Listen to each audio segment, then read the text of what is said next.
c'è pellegrino né turista che non voglia camminare per le strade di Gerusalemme e almeno per qualche istante fermarsi nelle stazioni dove si sono svolti gli ultimi episodi della Passione. Dal XVI secolo queste strade sono conosciute come la Via Dolorosa. Ma qual è l'origine della Via Crucis? Insieme ad alcuni professori dello Studium Biblicum Franciscanum scopriamo gli elementi biblici, storici e archeologici di questa devozione. Il Signore vi dia pace. Carissimi fratelli e sorelle, siamo qui al convento della Flagellazione, vicino alla cappella della condanna, dove per secoli innumerevoli gruppi di pellegrini hanno cominciato il cammino della Via Crucis. Ed è per questo che noi cominciamo da qui a meditare questo cammino che trae origine dai racconti evangelici. Ora tutti i Vangeli sono concordi nel dire che Gesù, dopo essere stato giudicato a casa di Caifa, poi viene condotto nel luogo in cui si trovava Pilato e qui subirà un processo. Ci troviamo nella terrazza del santuario della Flagellazione. In questa terrazza possiamo vedere i tetti che leggermente cominciano a salire, vanno degradando verso l'alto per raggiungere il culmine che è il Monte Calvario. Ora è importante definire un luogo che qui noi custodiamo, che è la possibile area della Fortezza Antonia. È una fortezza nel quale vi era una guarnigione romana, secondo il racconto dello storico Giuseppe Flavio. Possiamo anche proprio dire che se qui vi era una guarnigione romana, poteva essere il luogo nel quale il procuratore romano Ponzio Pilato incontrava le persone da giudicare. La sezione multimediale archeologica del Terra Sancta Museum è situata all'interno del convento della Flagellazione. Qui i pellegrini possono ammirare reperti storici che testimoniano l'antichità di questo luogo.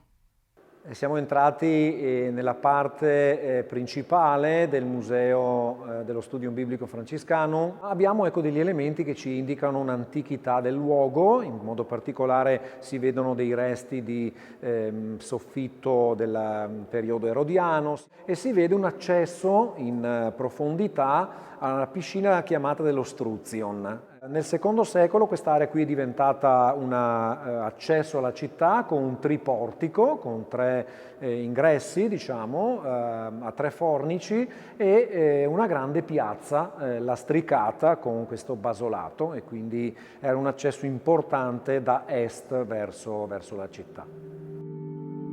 Proprio accanto al santuario della Flagellazione si trova il convento dell'Ecce Homo, espressione usata da Pilato per presentare Gesù al popolo. All'interno del convento delle Suore di Sion è stata identificata la piscina dello Struzion, suddivisa, come si vede oggi, da due volte ad arco poggianti su grossi pilastri centrali impostati nel senso della lunghezza. Gerusalemme è anche storia e archeologia di zone ipogee, cioè zone che troviamo sotto il cammino della Via Crucis, la piscina dello Struzion.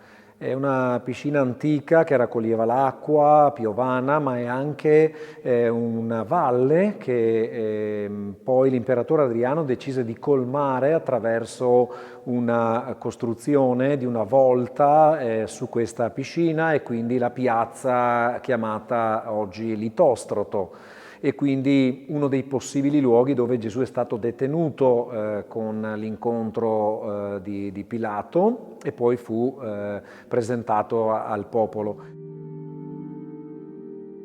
E i Vangeli raccontano che si tratta di un luogo all'aperto. In particolare il Vangelo di Giovanni ci dice che i sommi sacerdoti e i capi non volevano entrare nel pretorio per non essere contaminati durante la festa di Pasqua. E l'Evangelista Giovanni in particolare chiama questo luogo Litostroto, un luogo che in greco significa essenzialmente un luogo dove c'è un pavimento di pietra oppure anche dove c'è un mosaico. La parola Litostroto può anche significare mosaico. Giovanni ci dice anche che questa parola nella lingua locale era Gabbatà. Qui Gesù viene condannato. Viene condannato perché? Perché Pilato è un po' intimorito anche da una folla che grida crocifiggilo. Si tratta di una folla che è stata istigata dai capi del popolo e che non corrisponde in nessun modo alla folla che ha accompagnato Gesù nel suo ingresso a Gerusalemme. Di fronte a questa condanna e poi caricato della croce, Gesù comincerà il suo cammino verso il luogo della sua esecuzione. Adoramus te Christe et benedicimus tibi, quia per santam crucem tuam redimissi mundum. Presero dunque Gesù, il quale portando da se stesso la croce, uscì verso il luogo detto del cranio. Pater noster, qui es in cielo. L'attuale tracciato della Via Crucis affonda le sue radici nell'antica tradizione della Chiesa di Gerusalemme, anche se questa devozione si è evoluta maggiormente in Occidente. La prima testimonianza è quella della pellegrina Egeria, che racconta di aver partecipato a una processione dal Monte degli Ulivi al Santo Sepolcro.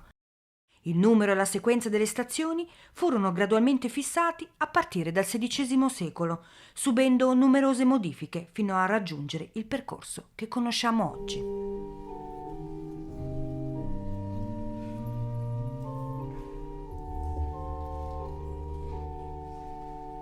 Ci troviamo qui alla sesta stazione che ricorda l'incontro di Gesù con Veronica, che asciuga il suo volto insanguinato. Insieme a questo incontro anche l'incontro con la madre, con Maria, lungo il cammino doloroso, non è menzionato nel Vangelo. È molto interessante vedere la presenza di queste donne lungo il cammino della Via Crucis. Perché? Perché sono in profondo contrasto con quell'odio, quella violenza degli uomini che conducono Gesù al suo luogo di esecuzione, e in questa tenebra che è generata da tanto odio c'è anche un raggio di luce, che è un raggio di compassione, di pietà, di condivisione del dolore che queste donne esprimono. È importante questo nella Via Crucis, la presenza di queste donne, perché ci dice che anche nei momenti di più grande sofferenza, di solitudine e anche di odio, c'è sempre un raggio di luce che è l'amore di Dio, che si manifesta spesso anche attraverso la tenerezza delle donne. Oltre alla presenza di Veronica e della Madre di Gesù nel cammino della croce, vi sono anche altre 3 stazioni che si ispirano a fatti non menzionati nei Vangeli, che sono le 3 cadute di Gesù lungo il cammino della croce. Queste cadute non sono menzionate nei Vangeli, ma al tempo stesso possiamo immaginare che siano anche state immaginate a partire dalla debolezza, dalla sofferenza che Gesù portava sul suo corpo, perché dopo la flagellazione sicuramente lui faceva fatica anche soltanto a camminare senza il peso della croce. Oltre a questo, lo stesso episodio di Simone di Cirene, che viene obbligato dai soldati a portare la croce, ci parla della debolezza, fragilità e sofferenza di Gesù, della spossatezza di Gesù, che non poteva portare la croce e forse non poteva neanche riuscire a camminare da solo per il dolore che portava nel suo corpo. Riguardo Simone di Cirene, che viene menzionato nella 5ª stazione della Via Crucis, va detto prima di tutto che non si tratta di un volontario della sofferenza. Simone di Cirene è obbligato dai soldati romani a portare la croce. Questo lo sappiamo dai verbi che gli evangelisti utilizzano. Lui stava ritornando dai campi, probabilmente già stanco per una giornata di lavoro. Sappiamo che secondo la legge romana i soldati potevano obbligare, angariare persone o anche animali a portare pesi per 1 miglio, e lui stesso si trova a portare il peso del patibolo di Gesù. Sappiamo però anche che, se è vero che è stato obbligato, molto probabilmente Simone di Cirene diventerà un discepolo di Gesù. Lo sappiamo perché l'Evangelista Marco menziona non soltanto Simone, ma anche i suoi 2 figli, Alessandro e Rufo.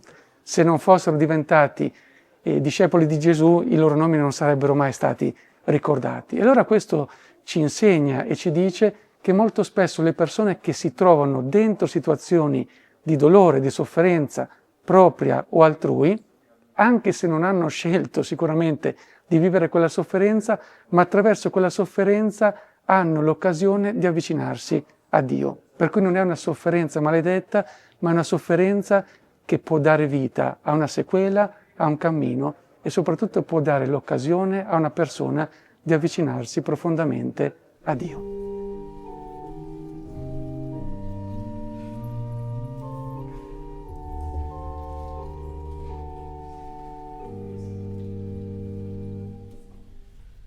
le ultime 5 stazioni della Via Crucis si svolgono qui, dentro la Basilica del Santo Sepolcro, dentro la Basilica dell'Anastasi, della Resurrezione, perché qui in questo luogo si sono verificati tutti gli eventi degli ultimi attimi della vita terrena di Gesù. E questo luogo è chiamato dagli evangelisti come luogo del Golgota, ed è importante comprendere che dal significato di questo nome, Golgota, il luogo sul quale ci troviamo, sono nate anche tante spiegazioni. Letteralmente questa parola aramaica significa testa, significa cranio, significa anche teschio. Ecco, al di là di questo però per noi non è importante ricordare soltanto l'etimologia della parola, ma ricordare sì che sicuramente qui Gesù ha pagato lui stesso per tutti. Il debito che tutti quanti avevamo l'ha pagato lui.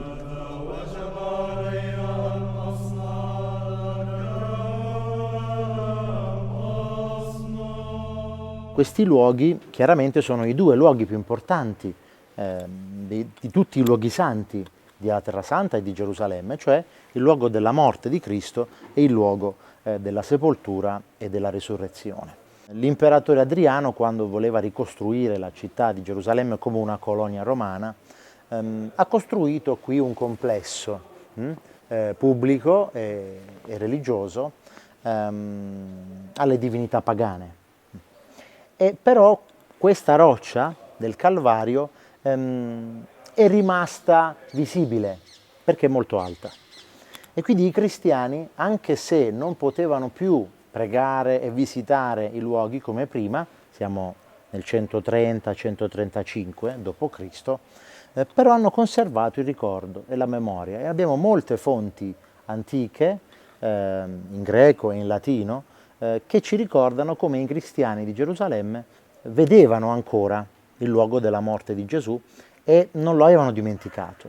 Anche se non potevano celebrare la loro fede pubblicamente qui al Calvario, ci sono molti testi che dicono che ancora oggi a Gerusalemme si mostra il luogo della morte di Cristo. E quindi diciamo, è un punto fisso della fede cristiana ed è un punto fisso della città di Gerusalemme, che è riuscito a superare tutti gli eventi della storia, proprio perché ecco, rimaneva abbastanza in alto. Pensiamo che è a 5 metri di altezza del pavimento di oggi, quindi immaginiamo che nel passato forse il livello era ancora più basso e quindi la roccia era rimasta più alta. Quando si leggeva il Vangelo il Venerdì Santo, per esempio, ecco, la gente poteva vedere lo sperone della roccia, il cielo azzurro sopra, oppure la pioggia, chissà, e in quel momento poter leggere il Vangelo e poter vedere con i propri occhi quello che era accaduto. Gesù gridando a gran voce disse: Padre, nelle tue mani rimetto il mio spirito. Ciò detto, spirò. E in più ricordiamo anche gli elementi che ci vengono forniti dal Vangelo, e cioè che era un luogo dove passava gente, questo ce lo ricordano gli evangelisti Matteo e Marco. La lettera agli ebrei inoltre ci ricorda che questo era un luogo fuori dalla città. I romani uccidevano i criminali di proposito, subito fuori dalle città, non molto lontano, e su strade, su vie di comunicazione molto frequentate, in modo da scoraggiare le rivolte, scoraggiare le ribellioni a Roma, uccidendo le persone in questo modo orribile e terribile. Allora questo luogo, vicino alle mura della città, è il luogo dove Gesù ha pagato il prezzo del nostro peccato. E quindi, ecco, anche la via dolorosa, la devozione, si sposta. Scende dal Calvario, ecco, si medita Gesù deposto, viene preparato per la sepoltura e viene, ecco, deposto nella tomba. L'ultima stazione della Via Crucis si prega davanti al Santo Sepolcro, dove viene proclamata la risurrezione del Signore. Questo è il luogo più sacro della cristianità. L'Evangelista Giovanni ci precisa che vicino al luogo della crocifissione di Gesù, vicino al Golgota, c'era anche un sepolcro, il sepolcro di Giuseppe di Arimatea. E Giovanni ci aiuta a comprendere che non è stato necessario portare il corpo di Gesù in un altro luogo, ma in quello stesso luogo c'era un giardino nel quale c'era anche un sepolcro che non era ancora stato utilizzato. Ed è per questo che i pellegrini, venendo a visitare la Basilica del Santo Sepolcro, ancora oggi ritrovano nello stesso luogo Golgota, luogo della crocifissione, e sepolcro di Gesù. Quindi qui noi ci troviamo in una grandissima cava di pietra molto antica, che risale addirittura al 1000 a.C. E man mano che la cava viene abbandonata, in alcune zone viene trasformata in giardini e orti e coltivazioni. Quando l'imperatore Adriano decise di ricostruire la città, ha nascosto, ha coperto di terra tutta quest'area. Sappiamo che erano una cave di pietra, orti, e quindi sono stati tutti coperti dalla terra per costruire sopra degli edifici. Ora, il Calvario era molto alto e quindi è rimasto visibile, invece la tomba, che era in basso, è stata completamente coperta. Quindi dal 130-135 fino al tempo di Costantino, quindi sono addirittura quasi 200 anni, la tomba è rimasta nascosta e potremmo dire anche preservata, no? Col fatto che non la vedeva più nessuno. Però evidentemente possiamo immaginare che, nonostante fosse stata nascosta, la chiesa di Gerusalemme, grazie al fatto che il Calvario è rimasto sempre visibile, ha conservato anche il ricordo di dove si trovava, anche grazie a un viaggio di Elena, la madre di Costantino, che è venuta qui proprio a nome del figlio. Sono stati ritrovati i vari luoghi, e la cosa più importante che avvenne in quei giorni fu la riscoperta della tomba venerata di Gesù. Questa tomba è stata poi tagliata.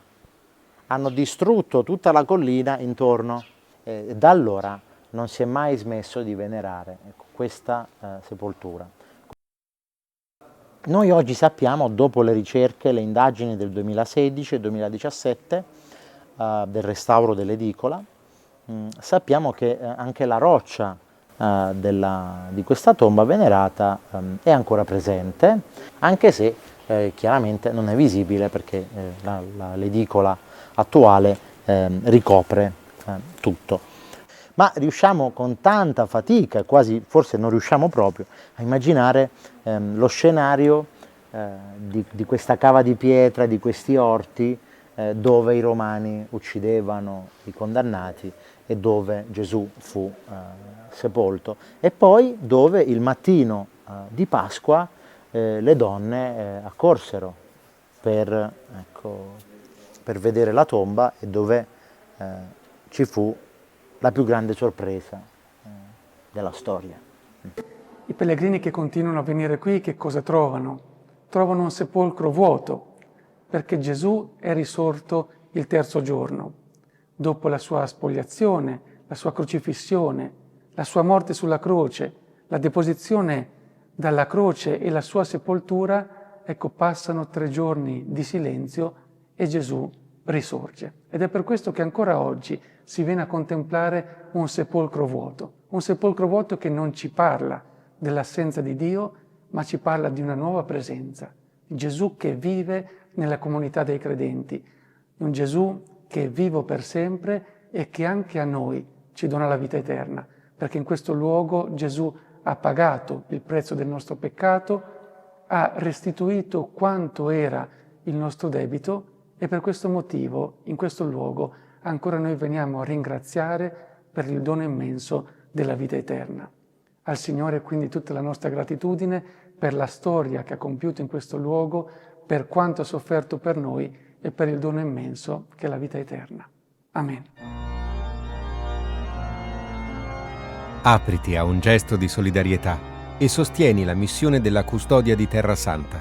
Il Christian Media Center diffonde la buona notizia di Gesù, facendo conoscere al mondo la spiritualità dei luoghi santi e la vita dei cristiani che qui vivono. Il tuo contributo ci aiuterà a portare l'annuncio del Signore risorto, il più urgente di tutti, agli uomini e alle donne di ogni lingua e nazione. Per aiutarci concretamente, apri il QR code. La tua scelta fa la differenza.